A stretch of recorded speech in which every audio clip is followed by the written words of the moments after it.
गौ प्रणाम है। उमेश बिसेन, रायपुर छत्तीसगढ़ से। छत्तीसगढ़ में घटना हुई थी। जो ट्रक रायपुर के अंदर में आया था, जो कंटेनर रायपुर के अंदर लाया गया था, वह कंटेनर गौ तस्कर मनोज ने ही लाया था। सानू कुरैशी ने बीजेपी सरकार को बदनाम करने के लिए विधानसभा सत्र के समय विनोद हत्यारे के ट्रक को पकड़ के पटेवा का पास पकड़ के मनोज के साथ वहीं नाके तक लाया। कुम्हारी से उन्होंने ये फोन किया लोगों कि हमको तस्कर घेर लिया, और उसको बगाया, फिर आवानाका थाने तक लाया गया। बहुत बड़ी प्लानिंग से बीजेपी को बदनाम करने के लिए मनोज जंगेल और सानू कुरैशी की टीम ने, हरी साहू उसमें शामिल था।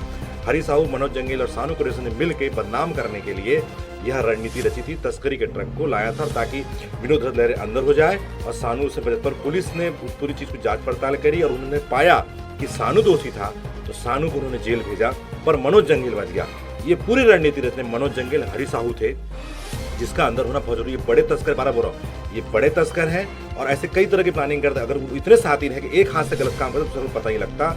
एक तरफ गौरक्षा के क्षेत्र में लोगों को गुमराह करते, दूसरी तरफ सानू और विवेक तिवारी के साथ मिलकर, कुंदन पांडे के साथ मिलकर, संजय गिरी गोस्वामी और छन्नुगिरी गोस्वामी के साथ मिलकर, विक्की भारती के साथ मिलकर, विनोद हत्यारे के कई बार साथ मिलके, ऐसे इकबाल के साथ मिलके, जब्बार के साथ मिलके, आतिश के साथ मिलके, ऐसे कई तस्करों के साथ मिलके पूरे छत्तीसगढ़ में तस्करी करते हैं।